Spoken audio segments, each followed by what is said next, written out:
Hello, Rob from Fountain Pen Journey with a review of the Laban Antique in rose gold fountain pen.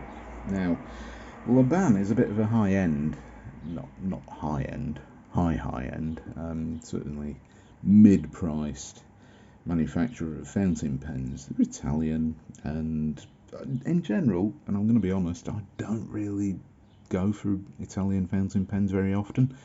But I really like the look of the Laban Antique fountain pens, and I couldn't really decide which colours to go with, but I did like the look of the rose gold. I think it's quite an attractive colour. However, it's patinaed really quite well or severely, depending on how you look at it. So this is no doubt about it. In this all metal fountain pen, there is a lot of copper in this alloy. Because it's become very much a copper coloured fountain pen, which I also love. I adore copper. I think it's, yeah, really nice metal, nice colour. So it's quite good that this is basically turned copper rather than a nice rose gold, which when it started was actually really attractive, and I was a bit disappointed it started to develop a patina. But actually now I'm really quite happy with it. I think the patina has given it quite some character, and it does change, sometimes you can get different fingerprints on there and you get different patina type patterns. I will point out, I'll just sniff this, it does have a bit of a smell of coins. It gets on your fingers. It's not terrible. I've had worse, much worse, but it does have that, so that is something. And it is quite a slim fountain pen, not too slim for me.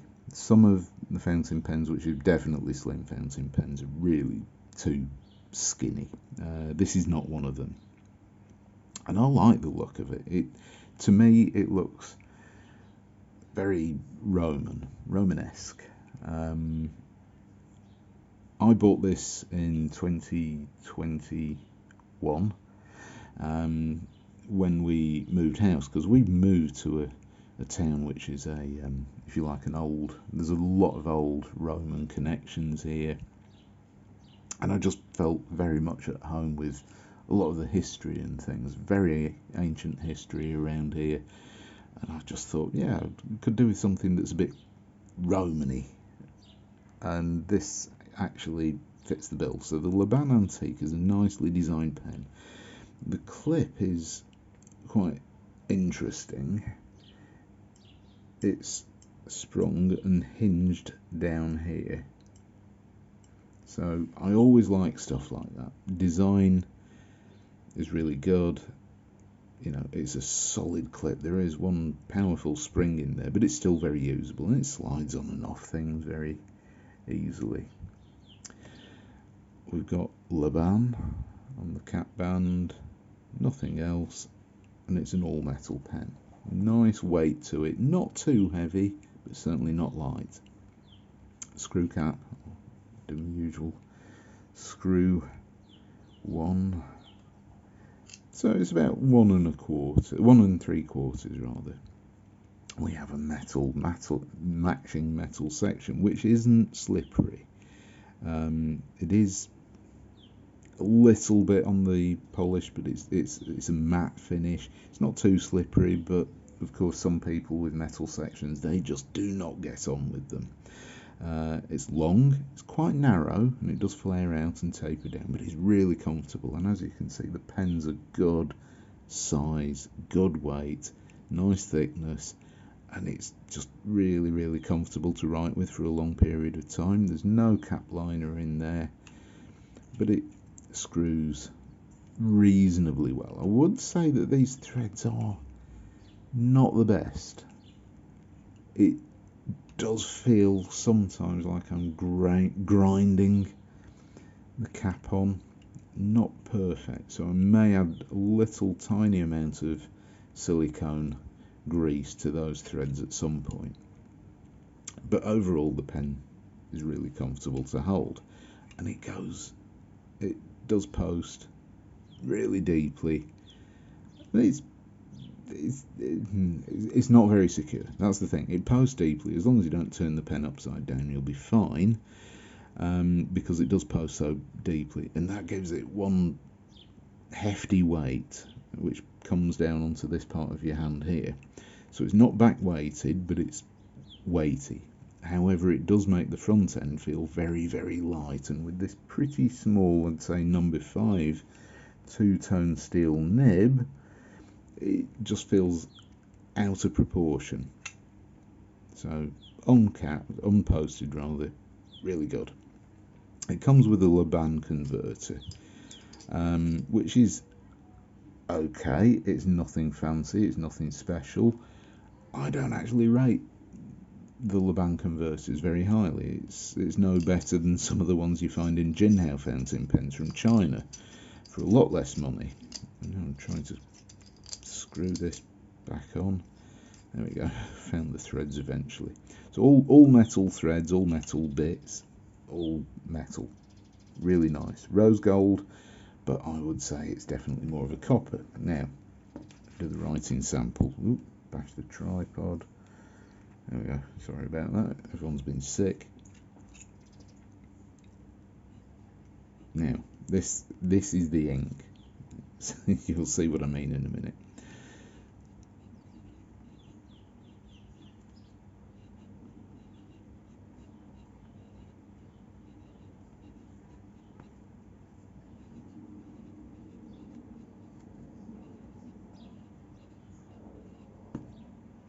I've got a medium nib with this pen. Just sometimes you do a bit of a toss up between broad and medium, and so many times broad wins out, and then I'd use the pen and think, oh, I should have got medium. So I just went with very vanilla medium nib.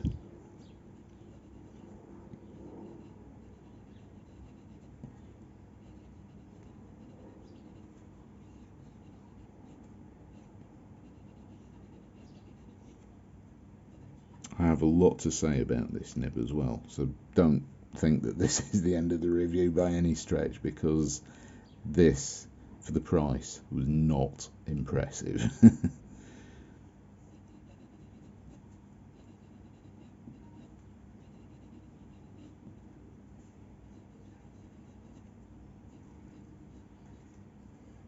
Decently wet, no issues with flow whatsoever. This is a really, really excellent flow on this fountain pen.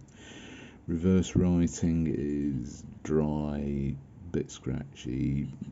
It's okay, it's extra fine, definitely that sort of area. Nothing that I would particularly talk about. The ink, obviously, had to really.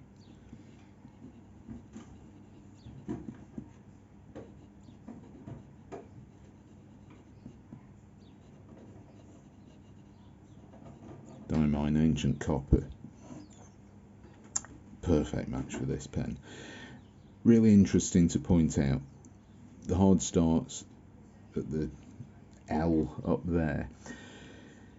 This pen does not seem to have the most perfect seal, so you do get a bit of a hard start. However, Ancient Copper is bordering on orange. Now, all of the orange inks, in my experience, have a habit of going quite crusty very quickly. So you end up with hard starts, you have to prime the feed, you end up with globules of crusty ink all over your nib. It's just one of those things. If you like any sort of orange or borderline orange ink, it can be a bit of a problem from that point of view. So in this pen, it's not perfect, but it's fine. It's fine. Overall, I would not say that this Laban Antique fountain pen has any issues with hard starting. It's just something that you need to be aware of and just, write accordingly. It's not a problem, put it that way. What is a problem is how bad this nib was, because I purchased this pen, and these Laban Antique pens are not cheap. They are not the cheapest fountain pens out there. They're not mid-price, over £100. They're not in that region, but they are not cheap. And I would say that for the price and the brand, Laban, I was expecting much, much better. When I first used this pen, when I got it in about, I think it might have been June or July 2021, it was pretty awful to use. I used ancient copper in it then, and it was pale, it was dry, the flow was fine, it just wasn't very good. It was not, I mean, you can see this is how ancient copper should look, and that's how it should write. This pen did not.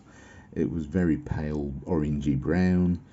It wasn't dry, but it was dry. It was dry enough for the ink to be very unsaturated on the paper, so the flow was just not present from what I expect from a medium nib, and certainly not from a Laban nib fountain pen.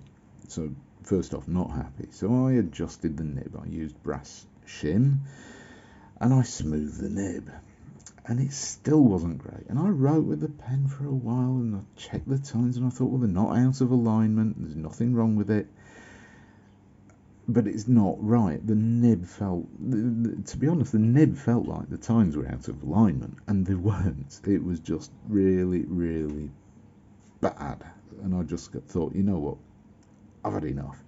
So the last time I had to fill this pen, I thought, I'm just going to really work on it. And I used more brass shim, widened the tines a little bit more.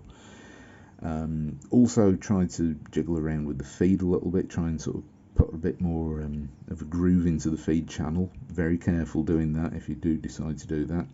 So I did that, and I smoothed the nib completely, and it was almost a regrind. I polished it, really, really polished it, and I've got it now to the point where this writes well. But for the amount of time, and I must have put a good 45 minutes in total trying to get the nib right, which in all fairness was mainly the fact that the actual tipping material was just not very good. So I've basically repolished the nib to get it to this level, when this is the level that I would expect this fountain pen to write at out of the box, and it did not. So it's a bit of a letdown. I haven't let that put me off Laban as a brand. It wasn't enough to actually, completely blow me off that brand and just go, I'm never going to buy another Laban pen again because they're, expensive Italian rubbish. But they're not. It's a very high quality pen. But the nib needed so much work, and it could have been a one-off. I have got another Laban Antique fountain pen, which admittedly I still haven't used, haven't even inked it up, so that it could be a different story. So don't take one situation, one example as being indicative of the entire brand, the entire model, whatever it is.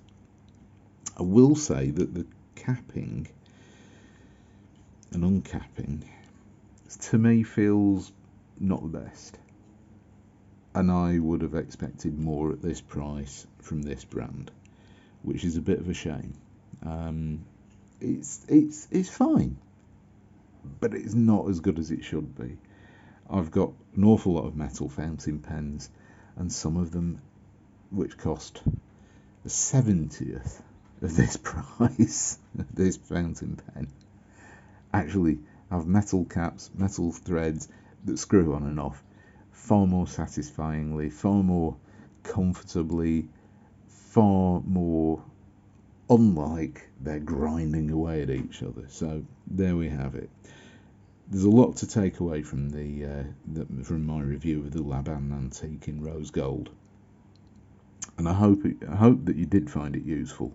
It's certainly not a pen that I would wholeheartedly recommend, but it's certainly not a pen that I would say avoid at all costs. Your mileage may vary. I'm going to just leave that one with you because it could be something that you buy one and you think, wow, this is fantastic. Or you could buy one and think, no, Rob was right. I should not have bought this because I've spent a lot of money on something which wasn't really up to my expectations. It's not a bad pen, it's just not up to my expectations. So there you have it. Laban Antique Rose Gold Medium Nibbed Fountain Pen. Thank you very much for watching. I'll see you next time. Bye.